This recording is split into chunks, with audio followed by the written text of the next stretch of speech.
Well, good morning, Interbet fans, and welcome to the preview for Turffontein, the 6th of June. Standside track, we've got 10 race program. The first race is off at 11:20, and it looks like a very good card. Let's kick off with race 1.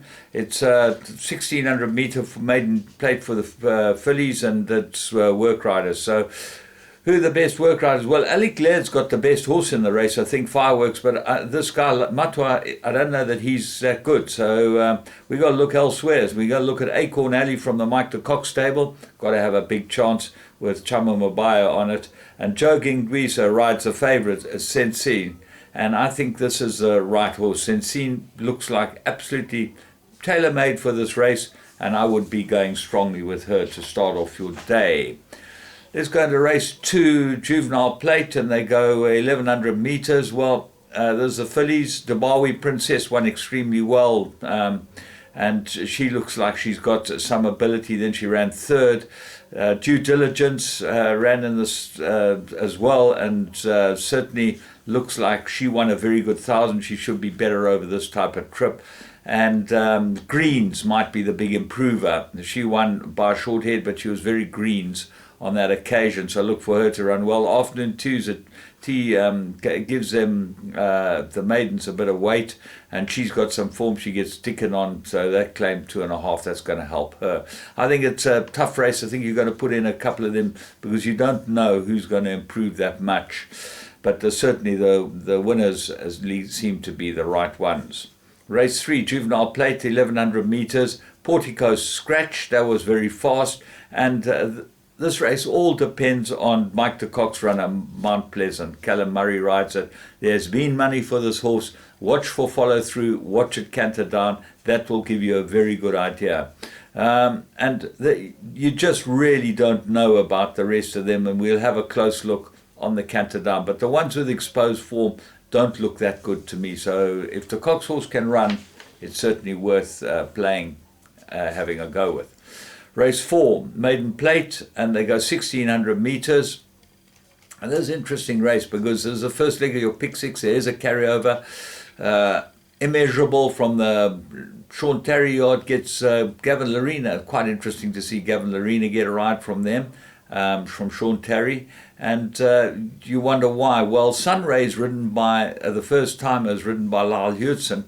That gives you an idea that this might be also have some ability for Lyle Hudson to not be riding the horse with the exposed form.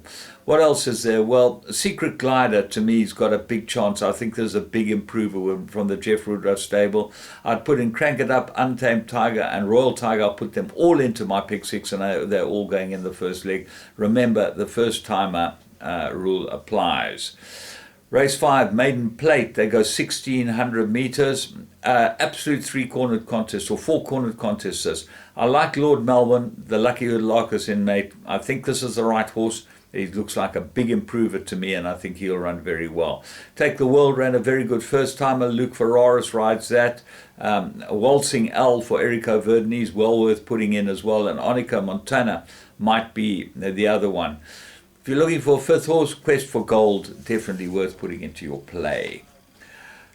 Race 6, Pinnacle Stakes, fillies and mares. They go 1600 meters, and this is an incredibly difficult race. The blinkers fitting to Blossom might be the key, and she might end up winning this, Blossom. She gets the blinkers for the first time. That's maybe what she needs. The class is Return Flight and Vistula. Those two are the class horses. Wisteria Walk is tough from the front, and Lucky's horses are in form. I'm going to put that in. And Karari Ferrari runs on well from behind. She's a very nice filly. She probably needed a bit of time to mature, and I think that she should run extremely well for Erico Verdenies. He could have a good day too, Erico, in the first few races. Race 7 is the SA Oaks, 2,450. Summer Pudding does look like the business, but, and I say this with a bit of caution, we've seen good things get beaten in this race, the third leg of the Triple Tiara, and the two that have run closer to her, Marigold and Victoria Page, are both going into my play. I don't think that Summer Pudding will get beaten, but I'm putting the other two in my exotics.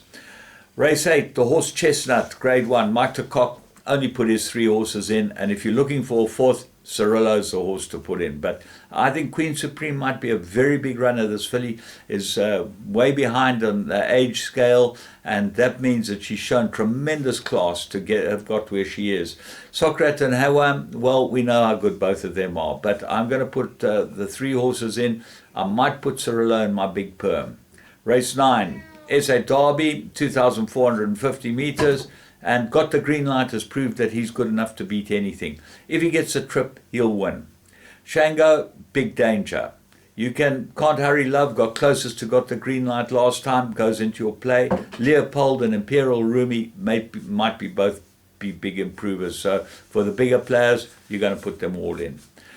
Race 10, Pinnacle, 2,000 meters. And here's probably where you can have a bet. Chitengo looks like the right horse here. The draw is a worry, but I think 7-2 is a pretty good price. Divine Odyssey's got to be a big runner. He normally has Calvin on him. They put Randall Simons on him because there's been some type of fallout there. It will be interesting to see if he gets the same tune as Calvin gets out of that horse, but he's got to be there or thereabouts. Jet Start and Alibi Guy both got chances. All in all, great days racing at Turffontein, and we'll look forward to Greyville, Hollywood Bets Greyville. If you want to have a bet today and you're a professional, I would tip Pinatuba in the 2,000 guineas. I think he's a good thing. I think he's about 8 or 9 to 10. You might be able to stretch your even money closer to the time of the race, but I really think that horse will win. I think he's very, very good. To me, the bet of the day.